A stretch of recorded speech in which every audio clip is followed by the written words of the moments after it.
Good morning 8th class. कैसे हैं आप सब? मैं आशा करती हूँ आप स्वस्थ होंगे। मैं रिया विद्या बाल भवन से संस्कृत की अध्यापिका हूँ। बच्चों, आज हम लोग पढ़ेंगे चैप्टर 14 अस्माकं राष्ट्रीय प्रतीकाः का अभ्यास कार्य। पिछली क्लास में हमने इस चैप्टर का पठन पाठन कर लिया था, तो आज हम लोग इसका अभ्यास कार्य देखेंगे। 8th क्लास, ये रहा चैप्टर 14 का अभ्यास कार्य, पेज नंबर 90। ठीक है, पेज नंबर 90 पे दे रखा है अभ्यास कार्य। फर्स्ट क्वेश्चन है, एक पदेन उत्तरता। एक पद में उत्तर दीजिए। Answer in one word.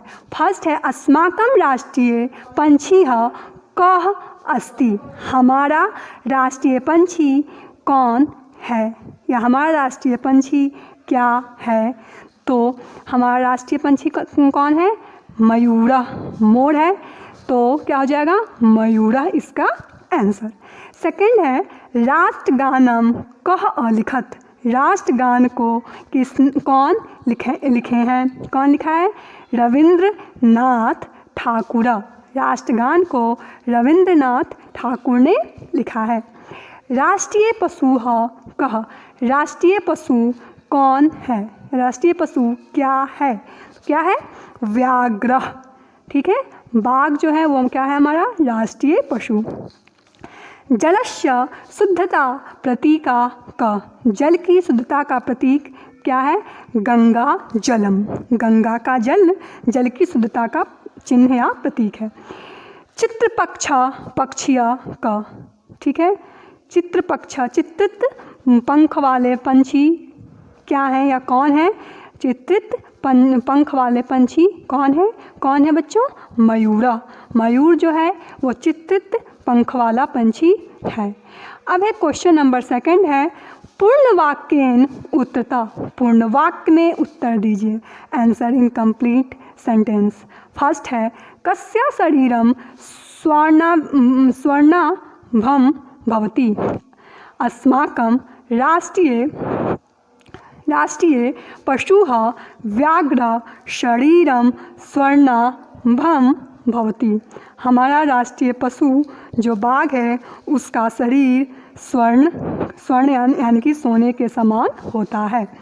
इसके बाद देखिए क्वेश्चन नंबर सेकंड है, किम पुष्पम दिवायामेव विकसति। किम पुष्पम दिवायामेव विकसति। अस्माकं राष्ट्रीय पुष्पम कमलम दिवायामेव विकसति। हमारा राष्ट्रीय फूल कमल दिन में विकसित होता है यानी कि खिलता है। कदा आरभ्य रूपक चिन्हम स्वीकृतम। कब रूपक चिन्ह को यानी कि रूपक चिन्ह यानी कि रुपया के चिन्ह को स्वीकार किया गया था। ठीक है, रुपया का जो चिन्ह है वो कब स्वीकार किया गया था बच्चों? तो 10 जुलाई 2015 को। तो इसका आंसर क्या हो जाएगा? जुलाई 10 2015 वर्षतः रूपक चिन्ह स्वीकृतम। जो रुपया का ये चिन्ह है वो 2015 में 10 जुलाई को स्वीकार किया गया था। अब देखिए क्वेश्चन नंबर 4th घा है, वंदे मातरम कस्मिन् उपन्यासे आसीत्। ठीक है, वंदे मातरम कस्मिन् उपन्यासे आसीत्। वंदे मातरम किस उपन्यास में था? तो वंदे मातरम बंकिम चंद्र चटर्जी महोदयस्य आनंद मठे नाम के उपन्यासे आसीत्। वंदे मातरम बंकिम चंद्र चटर्जी महोदय के आनंद मठ नामक उपन्यास से था। अब देखिए क्वेश्चन नंबर 5th है, व्याघ्र कस्य प्रजातिः पशुः। बाघ किस प्रजाति का पशु है? व्याघ्र मार्जर प्रजातीय पशु अस्ति। बाघ बिल्ली के प्रजाति का पशु है। अब क्वेश्चन नंबर 3rd है, रेखांकित पद्माधृत्य प्रश्न निर्माण कुरुत। रेखांकित पदों के आधार पर प्रश्न निर्माण कीजिए। Create question as per underline word. First है त्रिरंगा राष्ट्रीय चेतनाया प्रतीकाः अस्ति। तिथि है त्रिरंग राष्ट्रीय चेतनाया, तो अंडरलाइन वर्ड है राष्ट्रीय चेतनाया। इसके स्थान पे जब हम क्वेश्चन बनाएंगे तो क्या होगा, त्रिरंगा कस्याः प्रतीका अस्ति। त्रिरंग किसका प्रतीक है। इदं चक्रम समाजस्य गतिम प्रकटयति। ठीक है, अंडरलाइन वर्ड है समाजस्य। ठीक है, तो क्वेश्चन बनेगा तो क्या होगा, इदं चक्रम कस्य गतिम प्रकटयति।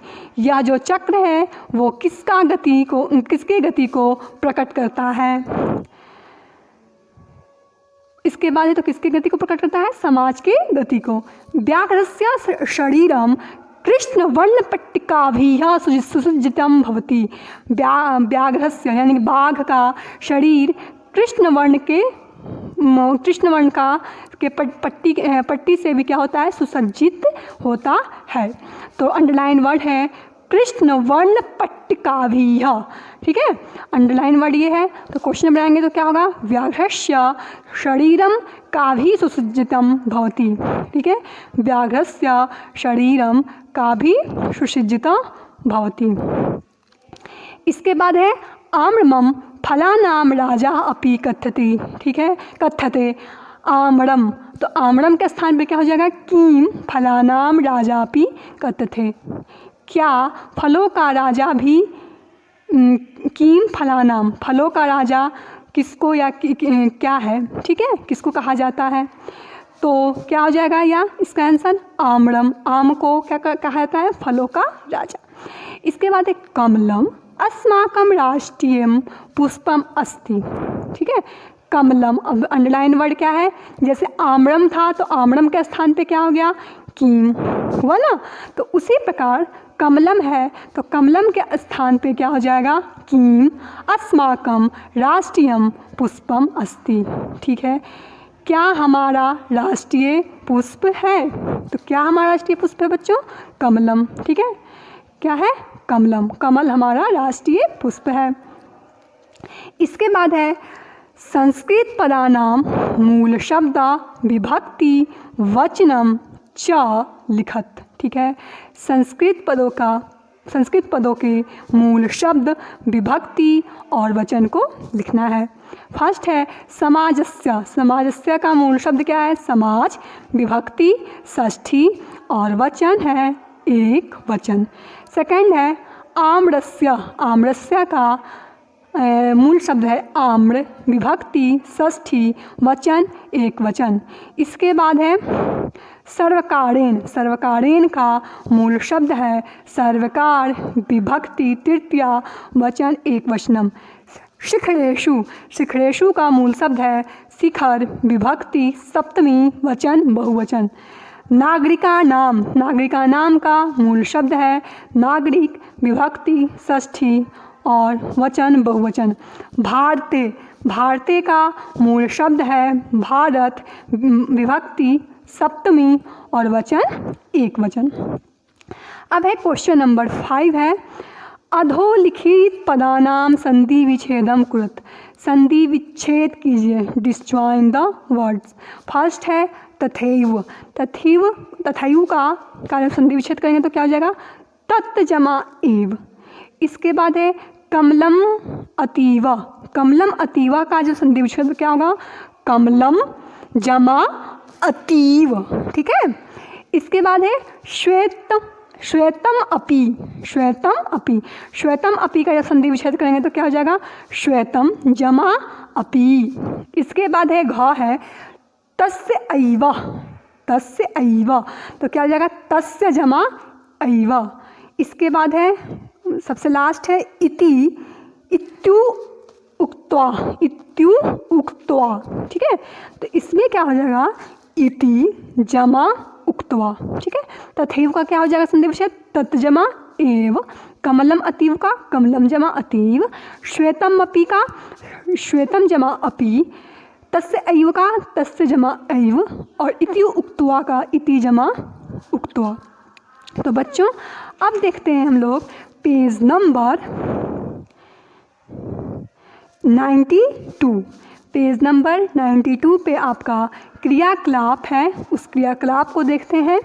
फर्स्ट है, छात्र त्रिरंगे झंडे के पास जाना चाहता है, वह इस मार्ग पे कितनी सीढ़ियाँ चढ़कर वहाँ जाएगा, सीढ़ियों के ऊपर संख्या संस्कृत में लिखिए। ठीक है, अब देखिए 1 सीढ़ी है, 2 सीढ़ी है, 3 सीढ़ी है, 4 सीढ़ी है और 5 सीढ़ी है ना। तो सबसे पहले हम लिखेंगे पंच, उसके बाद लिखेंगे चत्वारा, उसके बाद लिखेंगे त्रया, उसके बाद लिखेंगे द्वौ, उसके बाद लिखेंगे एक। ठीक है, यानी कि 1, 2, त्रय, चत्वारा और पंच, यानी कि 5 सीढ़ी को चढ़कर जो ये छात्र है वो त्रिरंगा यानी कि तिरंगा के झंडे के पास जाएगा। क्लियर। अब देखते हैं ध्यातव्यम। ठीक है, ध्यातव्यम देखते हैं हम लोग। वाला द्वारा निर्मित भरा हुआ, अर्थ में कौन सा प्रत्यय लगता है, मयट प्रत्यय। इसका मय शेष रहता है और इसके रूप तीनों लिंगों में चलते हैं। पुल्लिंग में कोटर जमा मय, कोटर जमा मय, तो क्या हो जाएगा कोटर मय। कोटर जमा मयट प्रत्यय लगा, इसमें शेष क्या है, मय है, तो क्या बन जाएगा बच्चों, कोटर मय, कोटरो वाला। स्त्रीलिंग में देखते हैं, स्त्रीलिंग में कोटर जमा मयट। ठीक है, तो ई होता है ना, स्त्रीलिंग में ई होगा। ठीक है, यानी कि मय के स्थान पे क्या हो जाएगा, मई, तो हो जाएगा कोटर जमा मई, तो क्या हो जाएगा कोटर मई। मयट का शेष बच जाएगा स्त्रीलिंग में मई। इसके बाद नपुंसक लिंग में कोटर जमा मयट। ठीक है, तो इसमें क्या होगा, मयट जो है, मयट में पुल्लिंग में तो मय बचा, स्त्रीलिंग में मई बचा, और नपुंसक लिंग में क्या बचेगा 8th क्लास, मयम। क्या होगा, मयम, कोटर जमा मयम, यानी कि कोटर मयम। अब देखिए समस्त पद विशेषण होता है और कुछ अन्य उदाहरण निम्नलिखित हैं। ठीक है, पद विशेषण होता है और इसके जो कुछ उदाहरण हैं वो निम्नलिखित हैं। देखते हैं, सबसे पहला है स्वर्णमया। स्वर्णमया पुल्लिंग में हो जाएगा, स्त्रीलिंग में स्वर्णमयी हो जाएगा और बहु नपुंसक लिंग में स्वर्णमयम, सोने से निर्मित। आपने देखा ना पहले था क्या था, वाला द्वारा निर्मित या भरा हुआ के अर्थ में मयट प्रत्यय का प्रयोग होता है। अनन्मया, अनन्मयी और अनन्यम, अन से युक्त।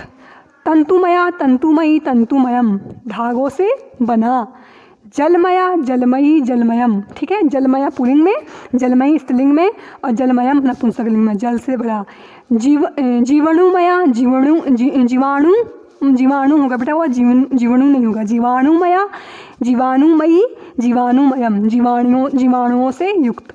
प्रदूषणमया, प्रदूषणमयी, प्रदूषणमयम। ठीक है, तो क्या हो जाएगा, प्रदूषण से युक्त।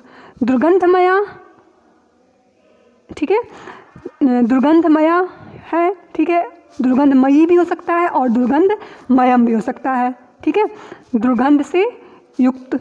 अब देखिए अंधकार है, अंधकारमया, अंधकारमयी और अंधकारमयम। ठीक है, यहाँ पे जो दुर्गंधमयम है इससे आप लोग तीनों रूप में बना लीजिएगा। स्त्रीलिंग में क्या हो जाएगा, दुर्गंधमय से दुर्गंधमयी और नपुंसक लिंग में दुर्गंधमयम। ठीक है, दुर्गंध से युक्त।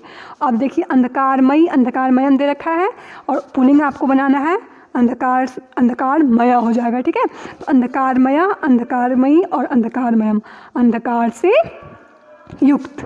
ठीक है, तो ये था आपका इस चैप्टर 14 का अभ्यास कार्य। मैं आशा करती हूँ कि आपको अभ्यास कार्य बहुत अच्छे से समझ में आया होगा। तो बच्चों आज का जो होमवर्क है वो होमवर्क है कि आपको अभ्यास कार्य पूर्ण करना है। अभ्यास कार्य आपको क्या करना है, पूरा करना है। कहाँ पूरा करना है, नोटबुक में आपको अपना अभ्यास कार्य पूरा करना है। ठीक है क्लास, तो हम लोग फिर मिलते हैं नेक्स्ट क्लास में न्यू टॉपिक के साथ। Thank you, have a nice day.